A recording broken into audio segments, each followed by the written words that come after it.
Бүгінгі видеомызда киелі Семей қаласын бірге аралайық. Бізбен бірге болыңыз. Біразымыз бірден Шығыс Қазақстан облысы Ертіс Семей полигоны дейтініміз анық. Шындап келгенде бұл қаланың тарихы өте бай әрі қызықты. Олай болса, бізген бірге болыңыз. Арнаға тіркелуді ұмытпаңыз. Семей қаласы Будда шіркеулерінің орнына салынған. Мұны қаланың атауы растайды, Семипалатинск. Ол 7 буддалық қалма храмдарының атына берілген. Олар жоңғардың Доржикент қонысынан алыс емес жерде өмір сүрген. Бұл туралы орыс зерттеушілері 17 ғасырдың басында жазған.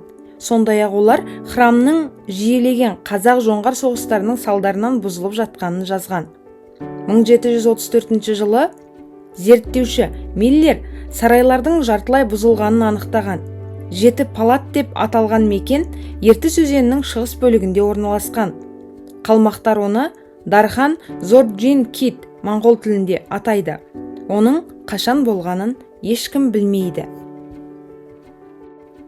18 ғасырдың басында осы 7 буддалық палаталардың маңында Яркент өзені болды деген аңыз болған. Ондағы алтынның көп болғаны соншалық, оны кілеммен шығаруға мүмкін болған. Алтынға толы аймақ туралы хабар Сібір губернаторы Матвей Гагаринге жеткен. Ол император Петр I-ден Ертіс өзеніне экспедиция жасауға рұқсат алады. Оның басты мақсаты алтын іздеу болған. Бірінші экспедициясы сәтсіз болған. Жалпы барлығы да солай болған. 5 жыл бойы қазіргі Семей айналасынан алтын жаппай іздестірілді.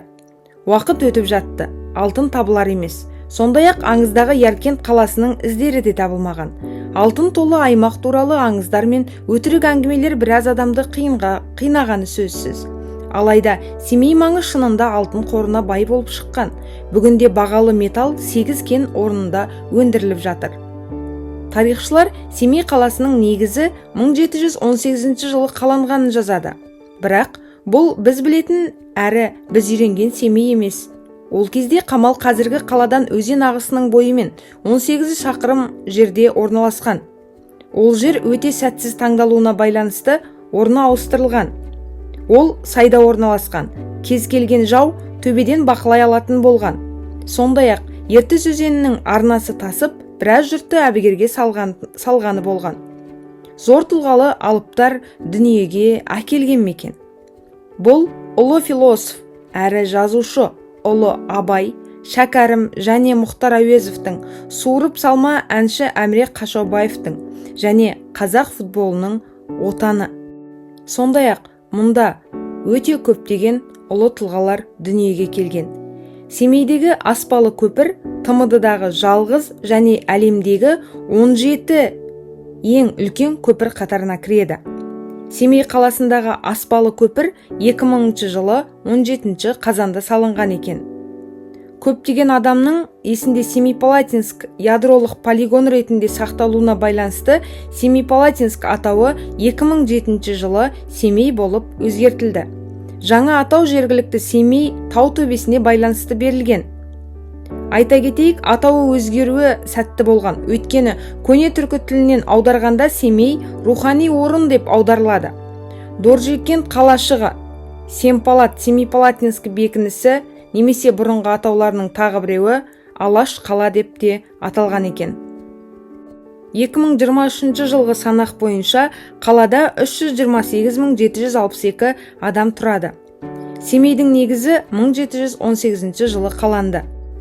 Бірінші Петр шығыс жеріне және Ертіс өңіріндегі бекіністеріне қорған салу туралы жарлық шығады. Құрылыс 1714 жылдан 1720 жылға дейін созылған екен. 1854 жылдың 1 қазанда Семей облысының салтанатты ашылуы болды. Семей қаласы облыс орталығына айналды. Қайта құрылған облыс Ресей империясы құрамындағы ең көлемдісі болды.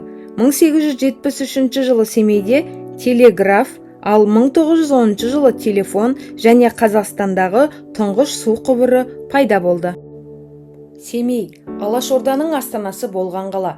Озық ойлы қазақ зиялылары 1917 жылы 21-26 шілде аралығында Орынборда бірінші жалпы қазақ съезін өткізді. Осы құрылтайда қазақ елінің мүддесін қорғайтын Алашорда үкіметі құрылды. Сол жылдың 5-13 желтоқсаны күндері Орынборда 2-ші бүкіл қазақ құрылтайы өткізілді. Осы жиында Алаш астанасы Семей қаласы болып бекітіліп, ол Алаш қаласы деген жаңа атауға ие болды. Алашорда басшылығы Алаш қаласына 1918 жылдың наурыз айында көшіп келіп, 1920 жылға дейін Алашорда ұлттық территориялық автономиясының ресми астанасы болды. Назарларыңызға рахмет.